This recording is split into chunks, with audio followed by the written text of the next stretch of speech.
during the Brexit debates and the negotiations, there were a lot of my male colleagues on a particular side, the Brexiteer side, who just wanted me to waltz out of the room, slam the door, beat the table, be aggressive, be macho about it, when actually my experience was painful negotiations was the way to get your answer.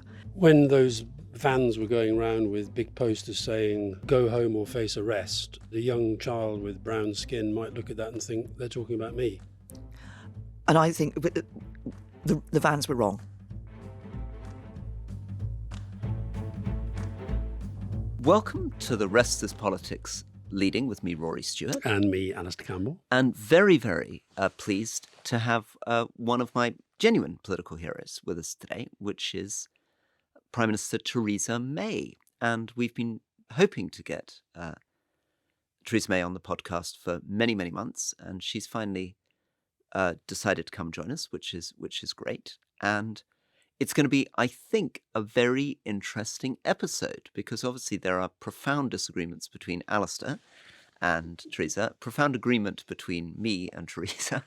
So we will try to navigate our way through this complicated thing. But I wonder whether we could begin a little bit with your childhood and a little bit of a sense of what it feels like to be asked continuously about your childhood. I mean, obviously we live in a modern world in which I guess if you had been Gladstone or someone, they wouldn't really ask you much about your childhood.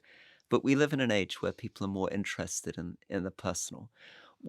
What is it that you, firstly, normally would say about your childhood? And are there things that you sometimes are getting more comfortable sharing about your childhood, which you were less comfortable sharing before, which you could give listeners a sense of it, which maybe hasn't come across so much in other interviews? Well, thank you very much, Rory. It is great to be with you. After those kind words you said about me, I don't think I should point out that the last time I saw the two of you together, you were both wearing skirts. So True, and you were dancing. And I was dancing. This is true, yes. But I think in your comment about childhood, Rory, you've hit on one of the things that often has frustrated me about today's world and about interviews and media and so forth. I really get annoyed when the first question anybody's asked, and senior politician as Prime Minister, X has happened, you've had to take a decision. How did you feel? Well, actually, how I felt isn't really relevant to the fact that this is a decision that's affecting people's lives. And so that does slightly sort of frustrate me. And let's just sort of push in on that for a second. So, and this presumably, do you think this has changed over your experience in politics? So you were born in the mid-1950s. I think you first became involved in Conservative politics, I guess, in the mid-70s. And do you feel this has really changed, that people weren't so much asking Ted Heath or Callaghan how they felt? They were focusing more on the decision. Yes, I think that's certainly true in the past. It was much more, what is the decision and why is it being taken and what will the impact be? And why do you think we're so interested in your feelings? I don't know. Is it the cult of celebrity that we've got these days? I don't know. Maybe, I don't know. Do you think you'd have been more comfortable? Rory mentioned Gladstone. Do you think you'd have been more comfortable in a different political era? I think probably my style would have been more comfortable in a different political era. I think my style would have been more natural for a different political era rather than today's world. And of course, my style was affected by my childhood. I mean, you were asking me about my childhood, Rory, and as a daughter of a clergyman, brought up in a country vicarage, I was always very conscious that whatever I did or said people weren't just looking at it as me.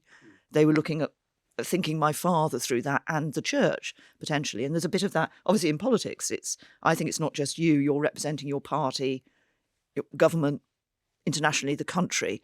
So you have to be very careful about how you approach things. Paradoxically, I just come back to us for a second, but paradoxically, that means that you were almost, in a small way, a public figure almost from childhood, because I guess your father was a public figure, at least within that small community, and you would have been associated with his family and I guess went to church with him on Sundays. And so it's almost as though you were being trained to think about not just who you were as an individual, but what you represented, that you're standing for an institution.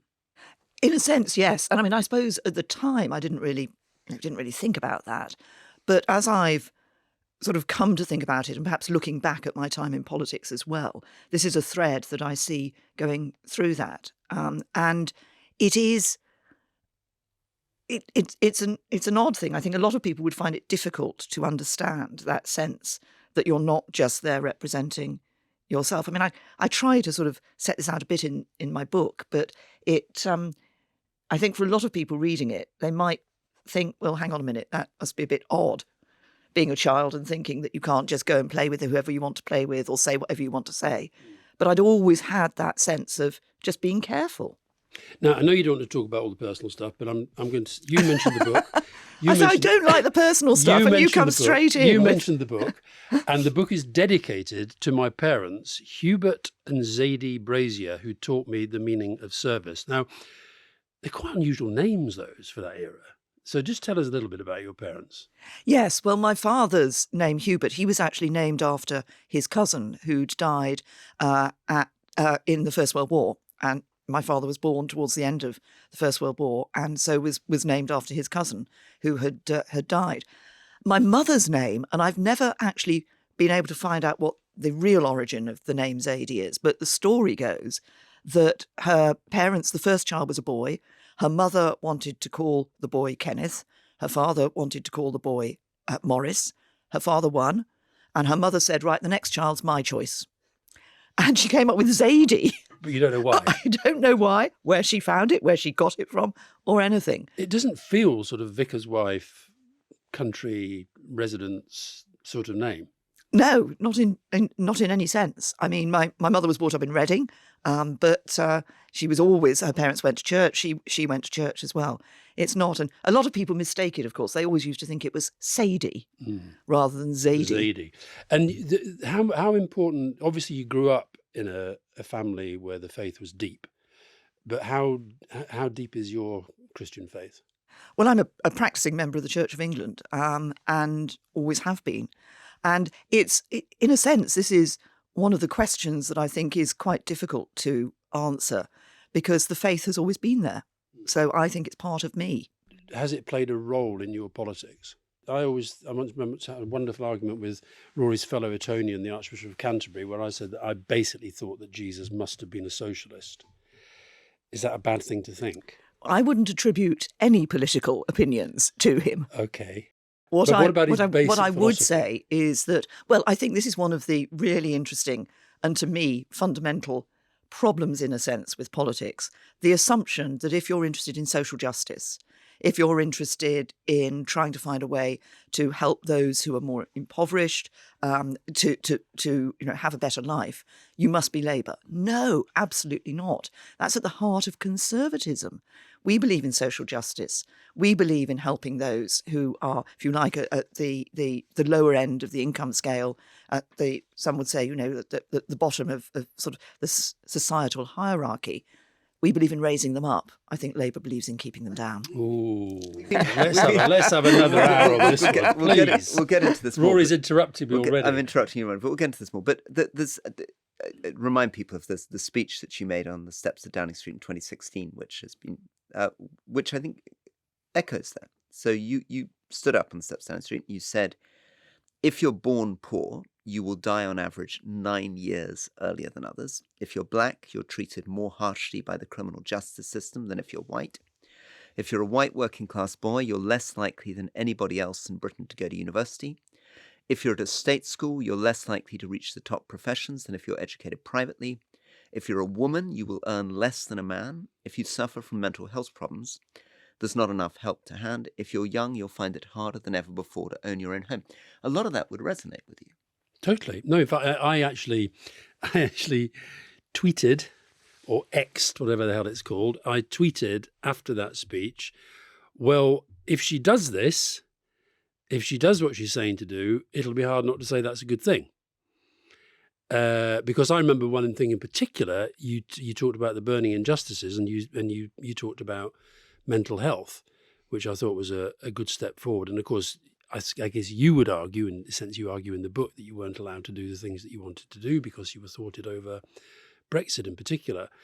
But I think, have a basic problem with the philosophy of the Conservative Party. I don't think it really is about levelling up. And I don't think the Labour Party is about levelling down. I think that's a very fundamental difference between us, but you reject that entirely. Yes, I do, because, and that's in a sense my experience. I mean, it's my beliefs of what conservatism is about. It's what I see from a lot of the Conservative Party over time. Now, all parties can, go in one direction to one extreme or another at various stages and so forth. But I do think that sense of social justice is part of what actually is there for us as Conservatives. And you talk about mental health. I was pleased to be able to do a lot on mental health in terms of the NHS long-term plan, putting more money into mental health.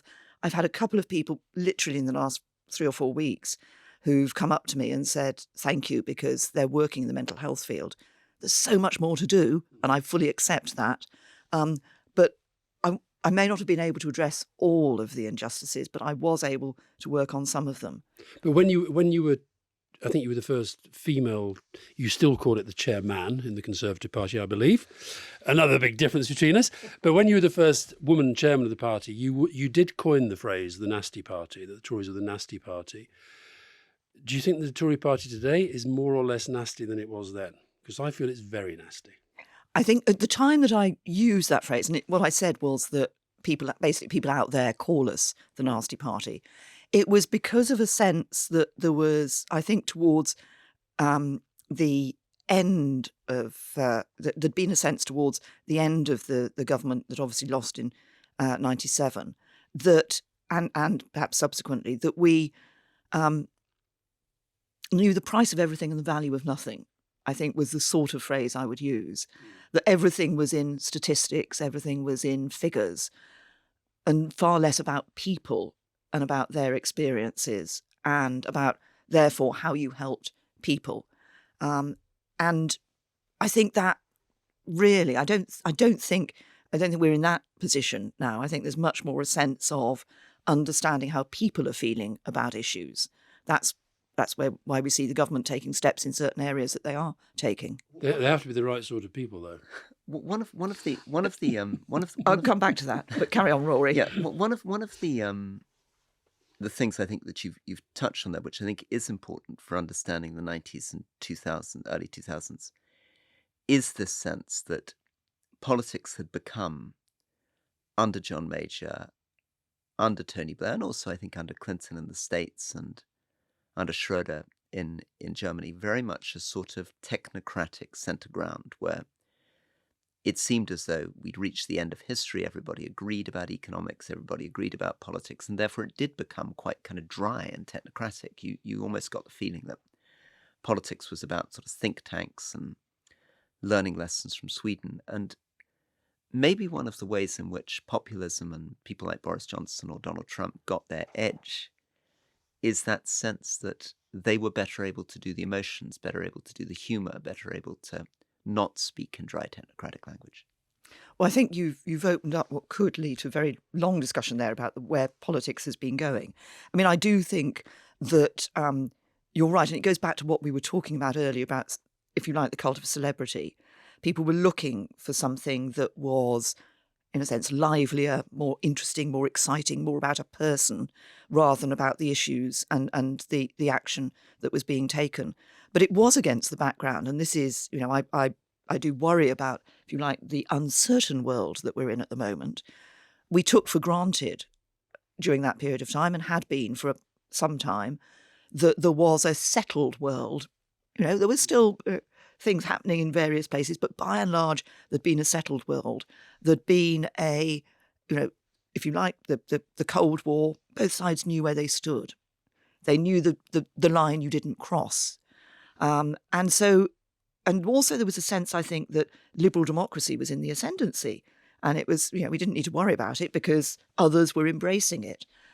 What we now see is, my goodness me, no, we have got to worry about it. And it's partly a mixture of these elements that you've touched on, this sort of element of politics being more populist, being more about the person and less about the actual issues. And it's become more polarised. We talked a few months ago to John Major, and we discussed a speech that he'd made in Democracy We Trust, ? And the question mark was very important in that. And I think the sense we got was he was genuinely worried about the future of democracy. And I get a little bit of that in your book as well, that you have a real worry about the direction that we're heading in on that basic question about democracy. Would you just like to give us your thoughts on that? Yes, and actually I've talked to John about this, and we do, I think, very much share those concerns. And it's a concern about, it partly drives from the polarisation of politics. Now you can talk about populism because that those two essentially become the same sort of thing. It's about a politics which has become much more, I would say, introverted.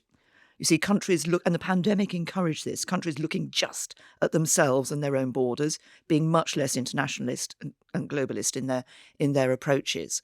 But it's also about a politics that looks for the easy answer. And often the populist has the easy answer, or what seems to be the easy answer.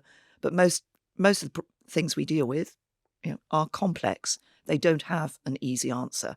And if you put all of those things together, I think, together with a sense that in a number of areas politicians aren't delivering for people.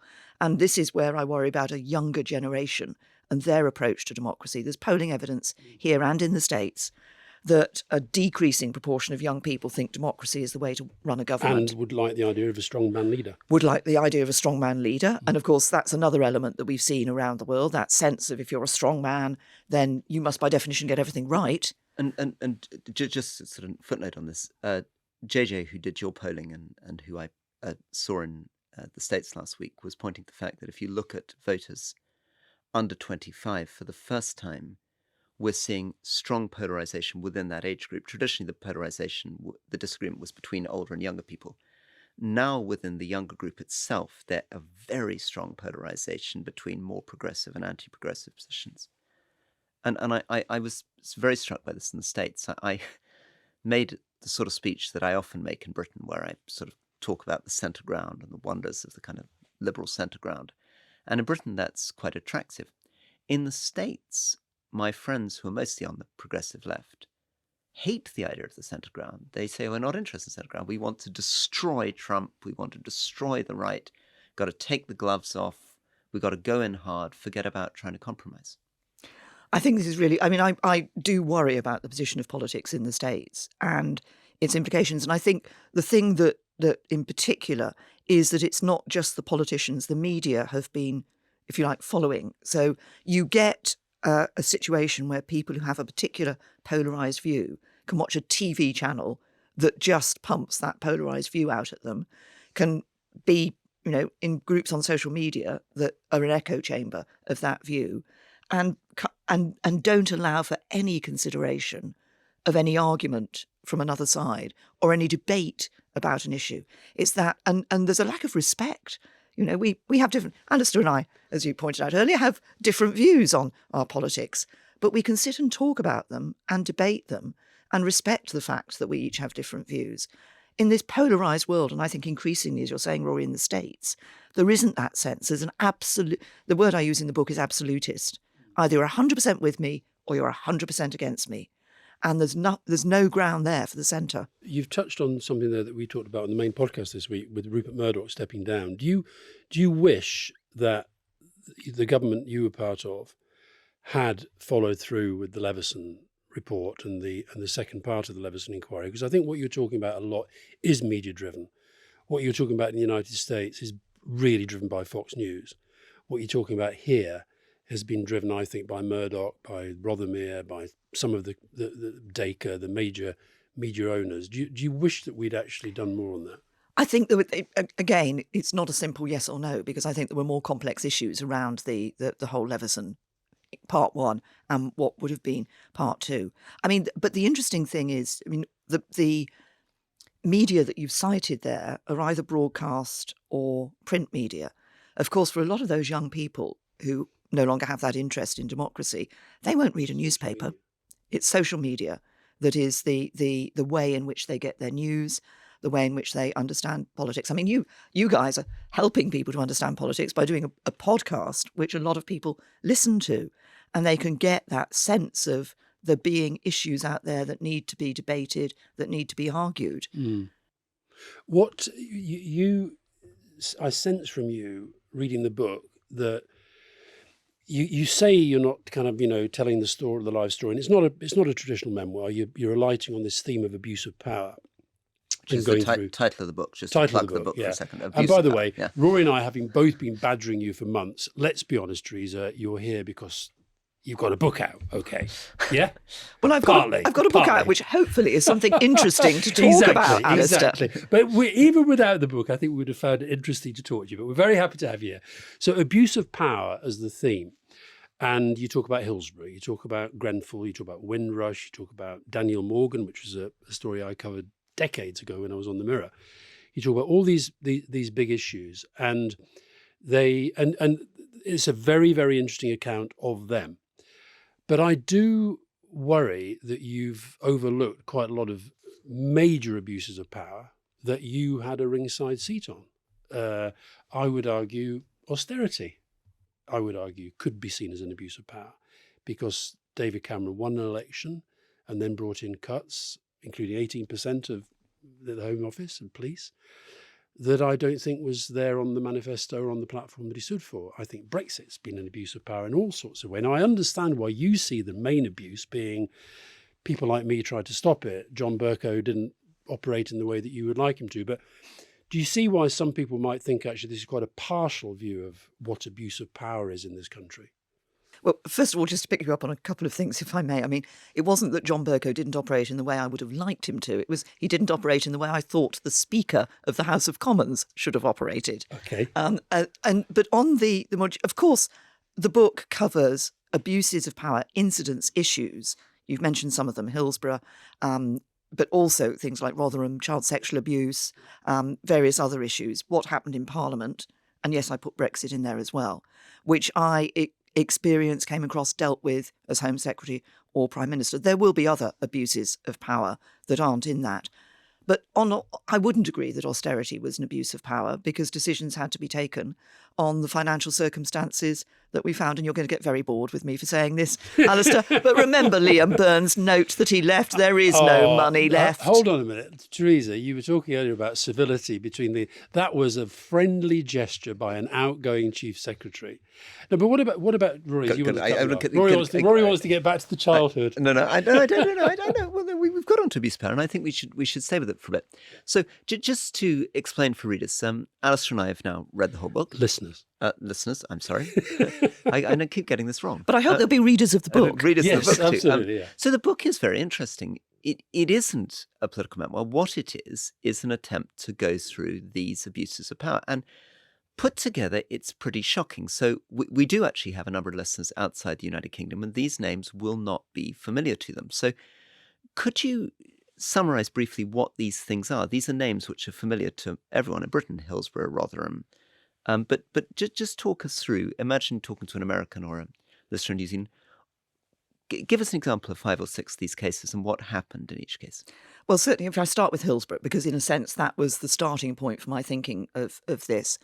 In April 1989, there was a football match, a soccer match, which was taking place at a stadium called the Hillsborough Stadium, hence the name of this.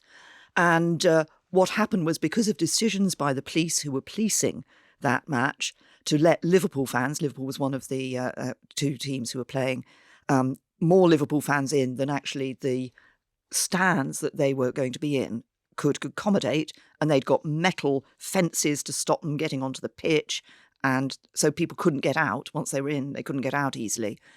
Because of that decision, actually, fans were crushed to death.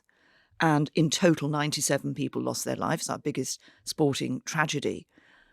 But then, so there was what the police did then, and then after that, there was the whole way in which the establishment, if you like, but particularly the police, in my view, covered up what had happened to the extent that the police altered witness statements. Now, our democracy depends on people trusting the police. They expect if you give evidence, if you make a witness statement, the police aren't going to take it away and change it. And, the majority of those were altered in order to be more favourable to that police force. So 140 witness statements or something altered. Yes, absolutely incredible. South Yorkshire Police Force. But everybody blamed the fans. the police said it was the fault of the fans. They said they were drunk. They said they didn't have tickets. They did things like testing the alcohol limit in the blood of a 10-year-old who had died at the event.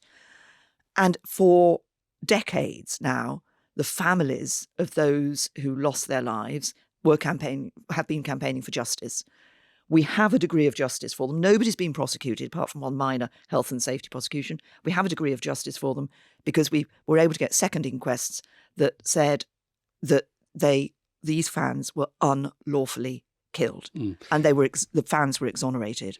Now, the last person who sat in that chair was Andy Burnham, who was singing your praises about the work that you and he did together in taking it to the place that it's now got to. Your book quotes the dramatised documentary of Anne Williams' life, which I absolutely loved as well. But again, if I can just... And just a reminder, Andy Burnham said in our interview that this was the moment that he lost faith in Westminster absolutely politics. He said this was the moment when he was booed at the... He was booed at the ground, and he realised that actually politics was not working for the people, and it completely changed his mindset. But again, I was a journalist at the time of Hillsborough, and that operation to blame the fans, yes, the police were involved, but it was run out of Downing Street, and it was run with the help of Tory MPs like Irving Patnick. Now, that was an abuse of power. Yeah, well, I put that in the book. I put Irving Patnick in the book. You do put Irving Patnick. And I also cite the fact that the government seemed to be unwilling to consider that the police could have been at any fault. Partly because of this, part because as conservatives, there's a sort of respect the police, etc. And this sense almost that the police could do no wrong. Yeah. And I put the story in the book about one of the leading campaigners meeting Margaret Thatcher a few days afterwards, refusing to shake her hand. And when asked by Thatcher was then Prime Minister, why not? She said, I'll shake your hand when I know what the police were doing. And Margaret Thatcher's response was, their job, my dear. So there was no questioning of what had happened. And could I just come to this, a very interesting theme, because you became the longest serving, I think, Home Secretary in 60 years. I mean, you were Home Secretary for 7 years. And of course, you had enormous respect for the police. You came from a party with, as you say, a very strong attachment to law and order. But you partly made your reputation by being quite clear about these things. I think, one of the reasons you first came to my notice was what seemed like a very, very brave speech to the Police Federation. Can you talk us through how you navigate as a politician, showing respect for an organisation and also saying there are things wrong? Well, I think you've got to have, if you like, a fundamental sense yourself of what is right. And then you're able to make those, it seems to make those judgments. And I was always very clear with the police, as long as they acted lawfully, I would give them absolutely full support. But if they didn't act lawfully, then it would be a different story. And that's what I pick up on Stop and Search, for example, where I did try to change some of the approach to Stop and Search because for a number of reasons. First of all, it became pretty clear to me that there were young black men just being stopped and searched on our streets because they were black. And secondly, because the inspectorate found that over 25% of the stops and searches were being conducted unlawfully. So I think if you have a fundamental sense of what you believe to be right, then that helps you to make that judgment. And can I just come in, Alice, because I'm always very interested in you on this. You tend to be, I think, instinctively very pro-police, don't you? Could you tell us a little bit about that and your experience with it and how you feel about these things and criticisms around Hillsborough and criticisms around Stop and Search? That's a very good question. Maybe I have a more natural trust of authority than I should. I think the police look, recently there's been some terrible stuff going on and they rightly get condemned for it. But I think we're in danger of moving to a place where actually we don't have any respect or trust for the police, and that's really dangerous. I think that's where I'm coming from. Yes, and I think it is dangerous because it's a fundamental pillar of our democracy and our way of life that we have a police force that is obviously enforcing the law, but that people can have that trust in. And so, there's another example in the book of the Daniel Morgan case, which you said, Alastair, I hadn't realised you'd covered it when you were on the Mirror. Alistair, can you just tell us a bit about the Daniel Morgan case? Well, Theresa knows the detail better because she's written the book about it. But essentially, it was a murder that there was collusion and cover up. So a and it man went on got for years and years. beheaded in the car park. The Well, he police got axed. He got, yes, an axe in the Yeah, head. and the police did not bother to do a proper search of the crime scene. And despite years of investigation, nobody was ever actually brought to trial or nobody convicted at the Yeah, moment. and there'd been collusion.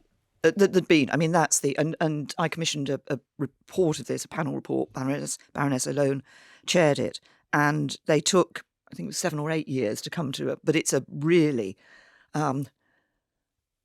fascinating in one sense, but deeply worrying in another sense report about what had happened. The suggestion is that police informants may have been involved in the murder, and therefore the police were not moving as. That's the implication, is it? Well, one has to be careful here as to who you're sort of putting the potential blame on. But there were issues around. He was a private investigator, and there were issues around the links he had with certain police, but also questions about the links some of the police might have had with organised crime, and there was this sort of melting pot of issues around there. But the bottom line is it never got properly investigated. It never got properly investigated. That's the absolutely critical thing. I mean, and simple things, you've just mentioned it, Rory. Not properly searching the scene of the crime. I mean, we're used on television these days to, those programs like CSI and so forth, where they pick up the slightest little speck of dust and have this wonderful IT systems and so forth, that technology that can identify it. They didn't have that in those days, but you still searched a scene of the crime to see what evidence you could find. Clearly designed not properly to investigate. What of all of the ones that you talk about, which is the one that you felt got closest to you and your responsibilities? Were there any way you're looking at them and thinking, actually, I could and should have done things differently as Home Secretary? I guess I'm thinking of Windrush. You're thinking of Windrush, Yeah. yes. Yes, I mean, I suppose that on Windrush, had at some stage, had it been raised that there was a group of people who were going to be affected, so this is obviously people who'd come to the UK, been invited to come to the UK, mainly from the Caribbean, never been given the documents to prove they were here legally. So just to explain to an international audience, after the Second World War, the British government invited people predominantly from the Caribbean to come to the United Kingdom to fill gaps in our labour market and to do incredibly vital jobs.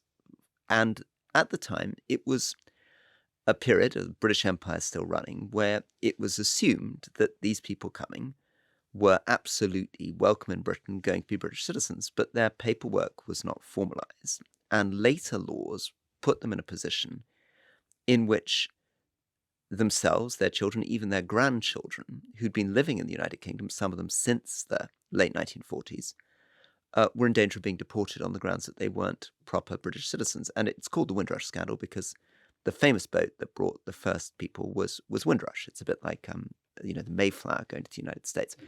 Sorry, back to you to explain more about it.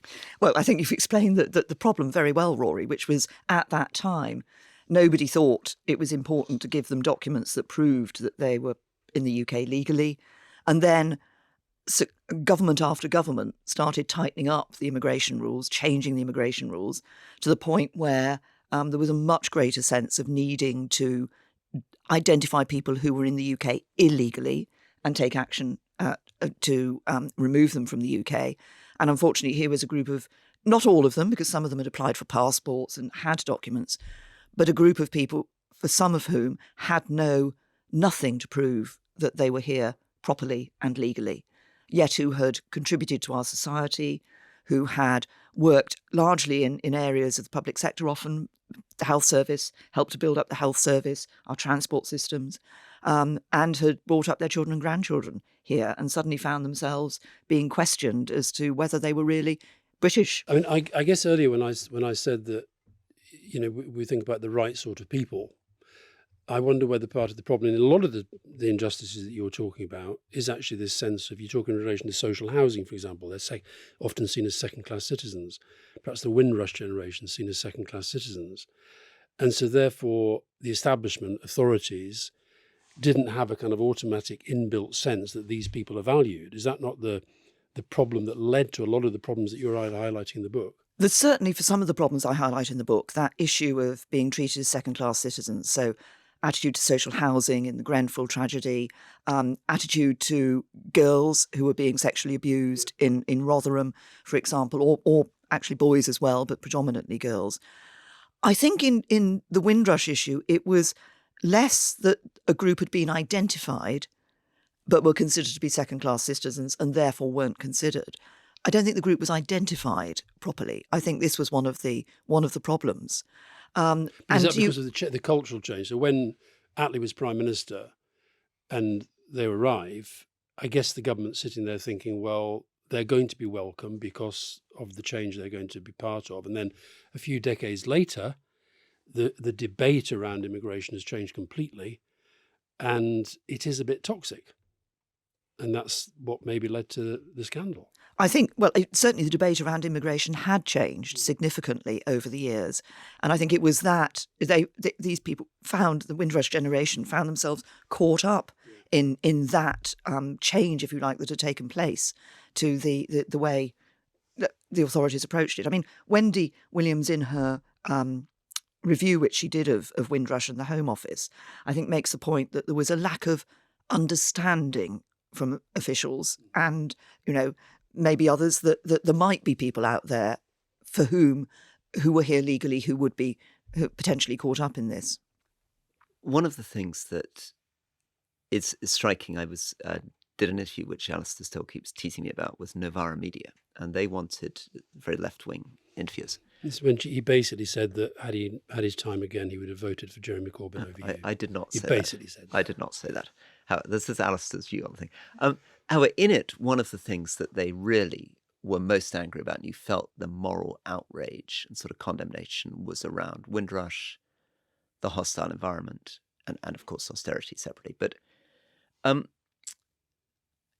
do you navigate this sense that on the one hand, you are trying to stand up for an idea of proper conduct in politics, and on the other hand, there is a group of people, vociferous group of people out there, who think that Conservative Party and you are completely on the wrong side of this, that you're violently evil, that this is racism, this is the hostile environment. How do you resolve this? What would you be saying to Novara Media? What would you be saying to constituents who saw you in that light? Well, I think one of the first things I would say in relation to the immigration issue is about fairness. There are many people who have come to the United Kingdom, they've migrated to the United Kingdom, they've followed the rules, they've come here perfectly legally. Sometimes it's taken them some time to do that. They've had to, jump through all sorts of hoops in order to be, get their visas and their right to remain here and so forth.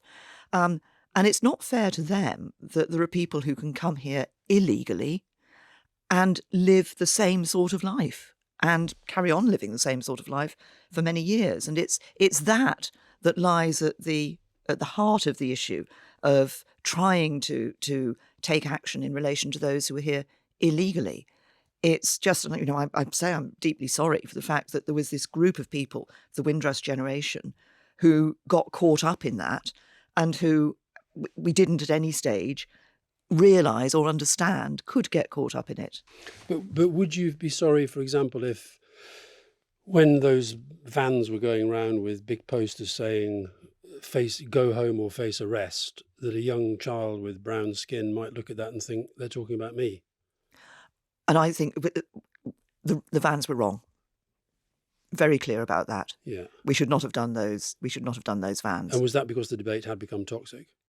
I don't think it was because the debate had become toxic. I think it was because there was a real sense that, if you like, something had to be done in relation to illegal migration, and trying to encourage those. I mean, one of the elements was trying to encourage those who had come here illegally to leave, to fess up, but that was a step too far. And I suppose one of the things that interests me is I really, really strongly agree with what I think the central message of your book, disagree if it isn't central message, but I thought the central message of your book was that we do actually need a sense of moral compass in politics. It's not enough just to design constitutional structures, that unless people have a sense of public service, we're in trouble.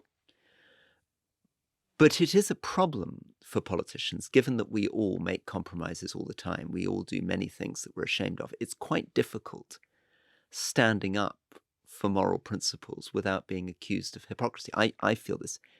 And it must be something that you feel too, that it's tough as a politician trying to stand up for moral principles. Well, I think it is tough, and I think one of the aspects that makes it tough is a sort of sense of people decrying you if you try to stand up for anything that appears to be a moral principle. So it is difficult, but I think the central point that you've picked out of my book, Rory, is right, which is that this is about public service. Being a politician is about public service. Being, police officer, civil servant, many other areas is about public service. And it's that sense of when you're in that position, you are in a position of power. You're making decisions, you're doing things which affect other people's lives. And it's making sure that at every stage you recognise that is not about exercising your power over them, but about serving them and making the right decisions in order to serve them. Well, one of the things that made me sad as a Conservative MP is that some of our colleagues, at least, didn't really emphasise the civil servants in terms of public service. They almost treated it as though it was a business. So, without I don't want to name names, but you'll be able to think of the kind of people that I worked for in government who very much were sort of dismissive of the traditions. I worked for Boris Johnson, actually, thanks to you. You put me Minister of State in the Foreign Office under Boris Johnson. Thanks. But it was very difficult to appeal to some of our colleagues about the traditions of those services, their sense of public duty, the unwritten rules, their sense of pride. Instead, they were looked at purely in terms of how can we save money, how can we make more efficient, how can we take away their pensions, how can we rank them against the private sector. And we lost a sense of what's special about these things and what would attract people to do jobs which were less well paid because of a sense of belief. I think you're right, but I would add something to that, Rory. I think there's also an attitude among some of my current colleagues, and we've seen this in recent years, that the civil servant is out there to stop. The civil service is out there to stop them. That it's party political rather than neutral, which the civil service is. But did you have any experience of that? I don't. No, I was just about to say I had no experience of that whatsoever. My view was that I think the civil service is the jewel in the crown of the United Kingdom. I think having, unlike America, where half the people who are working for you change when the president changes, if the party changes, in the civil service, you have a group of people who are utterly committed to public service. When I talk to them, and ask people why, often I'd ask people in interviews, why did you join the civil service? It's always about public service. And they will serve whoever is in government. But their job, as I always said to them right from the very beginning, is to provide the best possible advice, the best information. The politicians decide. What the politician does with that, they may think the politician's made completely the wrong decision, but actually the elected politician makes the decision. But they have that sense of giving of their best. And I do worry about an attitude that we've seen creep in towards the civil service, which is constantly, not constantly, but from time to time we hear these statements about how the civil service is getting in the way of government doing what it wants to do. Well, Liz Truss essentially built her entire leadership around that theme, and she's still doing it. Dominic Cummings and the Blob, and it's all this stuff is sort of blaming everybody else for problems that you're not addressing through the political process. Yes. I mean, that's the problem. If you're a politician and you want to do X, then actually, now the civil service may say, well, there are these negatives about doing X. But that doesn't mean they're trying to stop you. That doesn't mean they're trying to stop you. No, they're trying to draw your attention to what might be consequences that are going to be difficult. Now, Rory said he was going to raise this, but he hasn't, so I'm going to raise it. What was it like spending all those years in opposition from 1997 when you were first elected? Did you enjoy that time? 13 years in opposition. 13 years in opposition. Which resonates, I guess, with a lot of the Labour Party at the moment, who've been 13 years in opposition. Yeah. Was there a time when you thought, God, this could go on forever? No. Did you always think you'd get back in? I always thought that we would get back in. But it's interesting. Our politics has changed in really since Margaret Thatcher came in, because previously, when I was a child, when we were growing up, there were constant changes of government. Then we had Margaret Thatcher in for a period of time, then Tony Blair and Gordon Brown, Margaret Thatcher and John Major, Tony Blair and Gordon Brown, and then we won't go through the number we've had since 2010. Take us to the whole of the podcast. But it is deeply frustrating being in opposition, because you will raise issues, but you know you're never going to actually, or very rarely, unless you can get some cross-party agreement on an issue, which is probably not one that is going to be a leading political issue by definition, then you're not actually getting things done. And politicians want to improve people's lives. Now, having said that, you do get things done for people because you're a constituency member of Parliament. Sure. And I think that's absolutely fundamental. And one of the great benefits of our system, that everybody, if you're on the shadow front bench or the front bench in government, you're still a member of Parliament. Can I, on the constituency member of Parliament, so you are very, very unusual as a modern Prime Minister.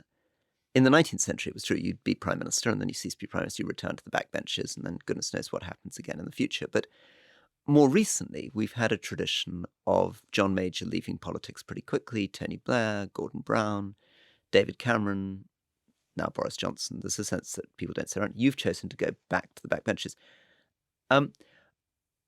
Tell us about the vocation of being a constituency MP. What is it that you enjoy about it? What is it you can do for your constituents? Because I often felt as a constituency MP, I loved my constituency, but I did get frustrated. I didn't have a budget. I wasn't a local councillor. I didn't have direct power over things. Tell us about that relationship and what appeals to you about it. Well, to me, it is absolutely the fundamental of our political system, is the fact that members of Parliament that we're all members of Parliament. And if I'll come on perhaps in more detail to your question, Rory, but if I just tell a story which I think exemplifies this. And it's when I was Home Secretary, I was at a meeting, an international meeting, and somebody asked me, we were sitting over coffee, I think it was the American Homeland Security Secretary at the time, said to me, what's it like both being Home Secretary and a Member of Parliament? And I said, well, today I'm sitting here in Madrid, we're discussing counter-terrorism. Tomorrow morning I will open a community vegetable garden. And they all, everybody laughs and so forth. But that's absolutely fundamental, because you're there with the grassroots. You are able to talk to people, to hear what the decisions that are being made in Westminster actually mean to people. And so to me, it is absolutely fundamental. Can you make a difference? Yes, you can make a difference. I mean, obviously in individual cases, somebody comes to you, perhaps their benefits been stopped. You're able to unblock a system for them, housing issues, things like that. You can also make a difference in sort of wider issues in your constituency too. So you can contribute to changing the lives of people in your constituency in a way that's beneficial. So we've all published books this year, which have all fundamentally about what's gone wrong with lots about what's gone wrong with politics. Mine tries to be hopeful and encourage people to get stuck in. You're showing that you still believe in politics as the way to make change, whereas Rory's pretty negative about the whole thing. Do you still think that our system of politics is the best way to make change in this country? Or do you think actually, as we quite often argue, Rory probably more volubly than I, the whole system needs to be fundamentally transformed? I don't think the system needs to be transformed, but I think you could tinker at the edges, but I don't think it needs to be fundamentally transformed. I mean, what I hope comes out of my book is that actually it's not just about the system, it's about the people within the system, and it's about attitudes of people within the system. There was a time when a lot of people being elected to be a Member of Parliament would be content to be a backbench Member of Parliament, to serve their constituency well, to play their role in Parliament, to perhaps to be prominent in a select committee, to get really interested in a subject and really help sort of move the arguments on that particular issue.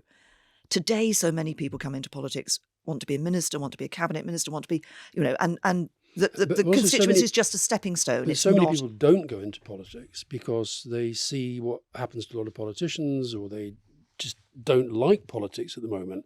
I mean, do you not worry that we've got a very narrow gene pool of people who want to go into politics? I think there is an issue there. I mean, I've been involved in the Conservative Party in the past when David Cameron was leader, and we produced the A list. But it was one of the things, we had a little group who were looking at candidates coming through. I think you were on that, weren't you, Rory? I wasn't on the A list, no, but I was the beneficiary of the open primary system, which was... Oh, that was it. Yeah, That was Yes, it. that was another thing I introduced. Yeah. Yes. But we used to, sorry, Alastair, if I may, but we used to say to each other, will this candidate, do they extend the gene pool? Do they bring something different into politics? And I think that's very important, because if you have a group of people in Parliament who've got the same sort of background, same sort of experiences, then I don't think you'll get decisions that are as good as if that group of people has a diversity of experience, a diversity of background. So probably not great that when David Cameron was writing his manifesto, every single person on the team went to Eton apart from Osborne, who went to St Paul's. Well, I wouldn't know For that example. going to Eton, because I wouldn't have been allowed to go to I Eton know, because exactly. I'm a girl. And that, but it's, that's one of the things I've obviously been heavily involved in is women in Parliament and co-founded Women to Win, helping get more Conservative women elected.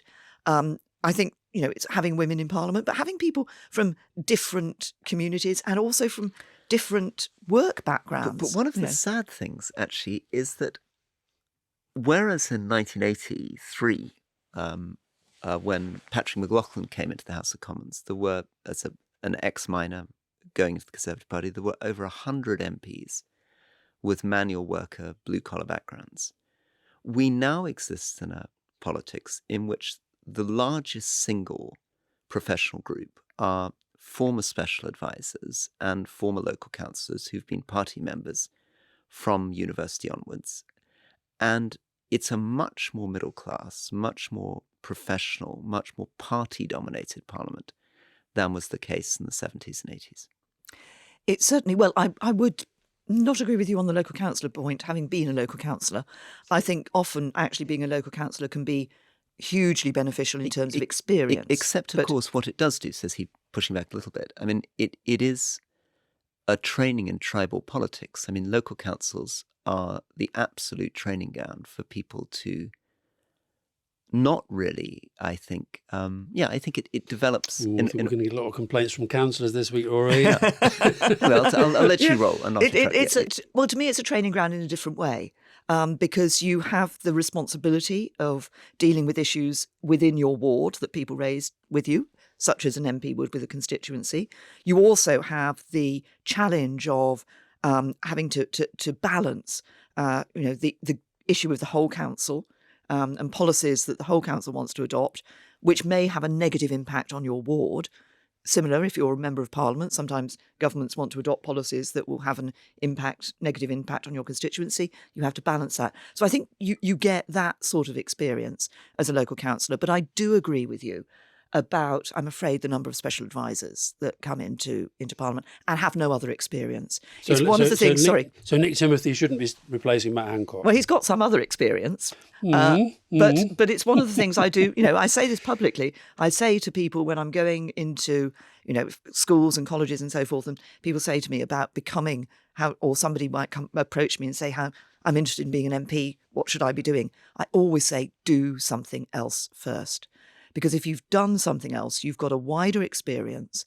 And if you then do become a minister, you've probably also actually got experience that is beneficial. We interviewed Julia Gillard a while back, wonderful woman, and I did an event with her after that, and I said to her, if an 18-year-old young woman came to you today and said, I want to go in politics, can you seriously say to that young woman, this will be a good experience for you? And Julia gave a very passionate answer as to why she would say yes. Former Prime Minister of Australia. Yeah. Would you give the same answer? Would you say to an 18-year-old woman who saw the way that Diane Abbott gets treated, who saw the way, often you got treated, Merkel got treated, lots of women politicians who get treated worse than men, would you still say to an 18-year-old young woman, go and do something, but then, yes, go into politics? Yes, I would, because I just think being in politics is just...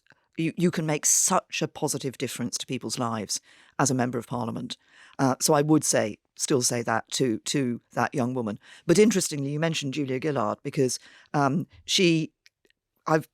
had dealings with her since we both stepped down, and she, Australian, Labour, British Conservative. When we sat down and talked about the treatment of women in politics, we found our experiences were incredibly similar. So what were those experiences from your perspective as a woman? There were simple things like, if you're a woman and you exhibit any strength, you're some sort of harridan. If you exhibit any emotion, it's typical woman, you're a weak thing. If a man exhibits emotion, then, isn't that good? He's showing his other side. If a man exhibits strength, that's, yes, we expect that. That's very good. So there are different attitudes to how you approach things as a woman and a man. I think those still. But have you individually experienced what you would define as misogyny through your career?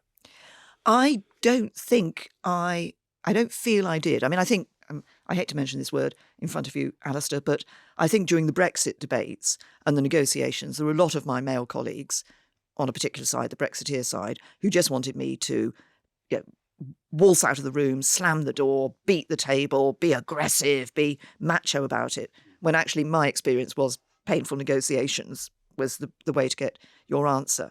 But I deliberately, during my time, took the view, when I was trying to get selected as a candidate, I deliberately said to myself, if I wasn't selected, don't think it's because I'm a woman. Ask myself, what was the subject I didn't really know much about? What was the question I didn't answer very well? Analyse your performance and then improve it for the next time. Don't just say, oh, well, obviously I was a woman, they didn't want me. I think we should take a break and have a glass of water and everything, and then we can... Do you want a coffee, tea? I might have another coffee, actually. Keep me going through.